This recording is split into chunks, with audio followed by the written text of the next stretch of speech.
Pak, Bu, sebelum saya mulai, saya punya pantun. Ada gajah, ada tapir, sedang digambar di kertas. Inilah hari terakhir saya bertugas. Jadi mari jawab salam saya dengan serempak. Assalamualaikum warahmatullahi wabarakatuh.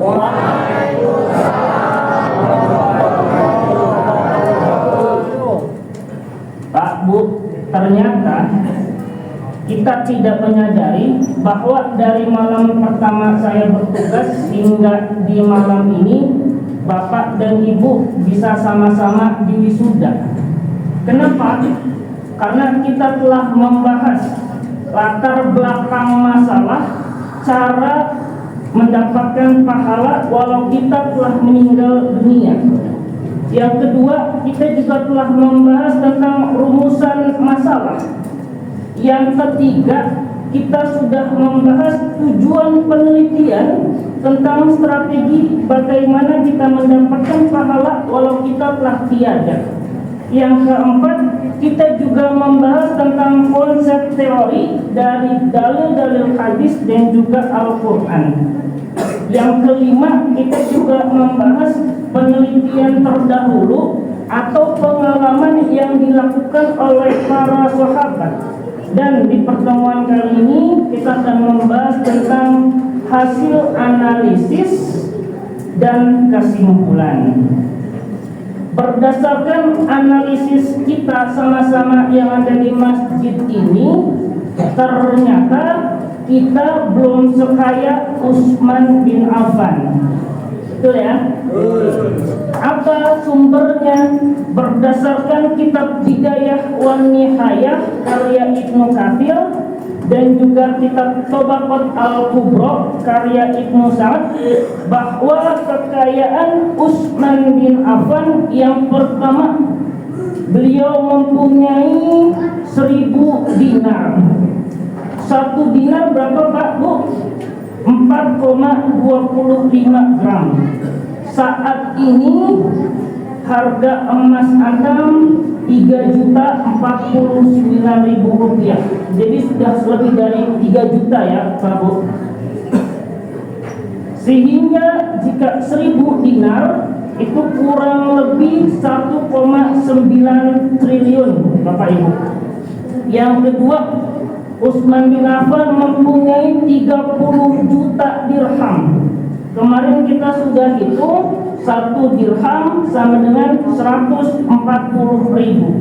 Sehingga jika 30 juta dirham itu sama dengan 4,2 triliun. Beliau juga mempunyai 1000 ekor unta, punya juga 100 ekor kuda, dan mempunyai berbagai tanah, kebun kurma, dan properti-properti yang ada di Madinah. Jika kita lihat sama-sama di situs properti Arab Saudi tahun ini, harga di sekitar Masjid Nabawi itu kurang lebih 150.000 hingga 150.000 SAR. Kalau kita kalkulasikan dalam rupiah, itu kurang lebih 200 juta sampai 600 juta per meter persegi. Bapak Ibu bisa belinya? Pak, Bu, 600 juta per meter. Bapak Ibu bisa? Tidak. Nah, Masya Allah ya. Kalau di pinggiran Madinah itu kurang lebih 1.000 hingga 5.000 Saudi Arabia real. Jadi Masya Allah, kekayaan sahabat Nabi itu sangat-sangat luar biasa. Dan Nabi juga adalah seorang saudagar yang kaya raya. Semoga khususnya jamaah Masjid Nurul Hikmah Allah jadikan kaya raya di dunia dan juga di akhirat sebagai sarana mengikuti Nabi dan para sahabatnya. Allahumma amin. Yang jadi pertanyaannya Pak, Bu, jika kita tidak mempunyai harta, bagaimana kita bisa mendapatkan pahala walau kita telah tiada. Justru jika kita mempunyai harta yang sedikit atau tidak ada, maka sebaiknya kita bersedekah. Kenapa? Karena sedekah malah mendatangkan rezeki untuk kita. Sebagaimana firman Allah Subhanahu wa taala pada Quran surat Al-Baqarah, Bismillahirrahmanirrahim. Masalul ladzina yunfikuna amwalahum fi sabilillah. Perumpamaan orang-orang yang berinfak di jalan Allah, kama habbah, seperti satu biji, yang mana satu biji itu akan menumbuhkan 7 tangkai, dan setiap tangkai tersebut ada 100 biji. Jadi Bapak Ibu bersedekah satu, di sisi Allah itu bisa lipat ganda hingga 700 kali lipat. Masya Allah. Tapi ada pertanyaan lagi, jika kita benar-benar tidak mempunyai apa-apa, buat makan sehari-hari saja kurang, itu bagaimana?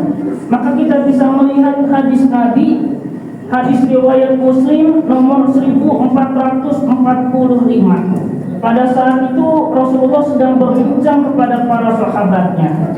Rasulullah SAW bersabda, setiap muslim harus bersedekah. Lalu sahabat bertanya, jika dia tidak mempunyai apa-apa bagaimana? Rasulullah SAW menjawab, ia menggunakan tenaganya. Ia bisa menggunakan tenaganya untuk hal-hal yang bermanfaat dan bisa bersedekah. Jadi kita bisa menggunakan tenaga kita, waktu kita, dan kita niatkan untuk mendapatkan amal jariah. Karena yang membedakan satu dengan yang lain itu adalah niatnya. Ada orang yang melaksanakan sesuatu hal dunia itu bisa dinilai nilai akhirat. Seperti misalnya kita makan. Ketika kita makan, kita niat semoga kita bisa beribadah kepada Allah, kita bisa sholat, kita bisa bekerja, mencari nafkah, dan lain-lain. Maka itu nilainya sangat luar biasa, nilainya akhirat. Begitu Bapak Ibu, semoga bisa bermanfaat. Terakhir, karena ini adalah hari terakhir saya bertugas dan menjelang 10 hari bulan Ramadan, saya mengutip dari beberapa kitab, khususnya kitab Ihya Ulumuddin karya Imam Al-Ghazali, dan dinukil juga dari beberapa kitab fikih Syafi'iyah, bahwasanya jika malam pertama di bulan Ramadan itu adalah hari Ahad atau Rabu, maka kemungkinan malam Lailatul Qadarnya itu adalah malam 29. Jika di hari Senin awal malam Ramadan yang pertama, maka kemungkinan malam Lailatul Qadarnya itu adalah malam 21. Jika di hari Selasa, maka Selasa dan Jumat, maka kemungkinan di malam 27. Jika di malam Kamis, ya, jika di malam Kamis, maka kemungkinan malam Lailatul Qadarnya di malam 25. Dan jika di malam Sabtu awal Ramadannya, maka di malam kemungkinan di malam 23. Sehingga kemungkinan di malam Lailatul Qadar tersebut itu kemungkinan di malam 25 ataupun 29. Karena ada yang mulai di hari Rabu atau ada yang mulai di hari Kamis. Tapi sebaiknya kita gaspol saja 10 harinya, karena kita tidak tahu apakah tahun depan kita bisa bertemu lagi atau tidak. Semoga kita bisa bertemu lagi ya Pak. Terima kasih Bapak Ibu yang sudah mendengarkan saya bercerita. Saya di sini niatnya murni untuk menabung ilmu yang bermanfaat dan juga amal jariah. Saya mengetahui bahwa Bapak Ibu jauh lebih berpengalaman, jauh lebih berilmu, dan jauh lebih banyak pahalanya dibandingkan dengan saya. Tapi semoga itu bisa bermanfaat untuk kita semua. Yang tadinya tidak tahu, semoga bisa punya tahu dan juga tempe, ditambah dengan ayam goreng atau lele goreng, tambah sambal, jadi enak. Ya Bapak Ibu, semoga bisa bermanfaat. Tadi ada titipan dari pengurus masjid bahwa zakat fitrah itu sudah dibuka untuk Bapak Ibu yang bisa mau menyalurkan zakatnya di Masjid Nurul Hikmah. Terakhir ada bonus untuk Bapak Ibu. Di pertemuan pertama saya sebutkan la yuradul qadar illa doa. Tidak ada yang bisa merubah takdir kecuali doa. Di dalam kitab Bidayah, dalam kitab tafsir Ibnu Katsir, Umar bin Khattab berdoa. Berdoanya ini adalah doa untuk mengubah takdir. Bapak Ibu mau sama-sama kita berdoa untuk mengubah takdir? Karena kita tidak tahu takdir kita itu baik atau buruk. Maka sama-sama kita berdoa. Mari kita angkatkan tangan. Semoga takdir kita berubah menjadi yang terbaik dan selalu baik. Bismillahirrahmanirrahim. Alhamdulillahirabbil alamin. Allahumma shalli ala sayyidina Muhammad wa ala ali sayyidina Muhammad. Allahumma ya Allah, in kunta, jika engkau kata betana menetapkan kami, menuliskan kami min ahli syaqawah, termasuk hamba-hambamu yang celaka, famhinna, maka hapuslah ya Allah, famhinna, hapuslah ya Allah. Wa in kunta, dan wa in kunta kata betani min ahli sa'adah, dan jadikanlah kami termasuk orang-orang yang bahagia di dunia dan juga di akhirat.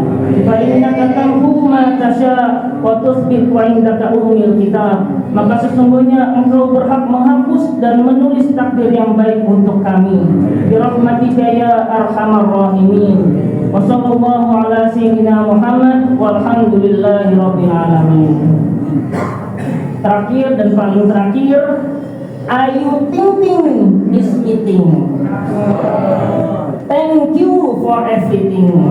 Assalamualaikum warahmatullahi wabarakatuh.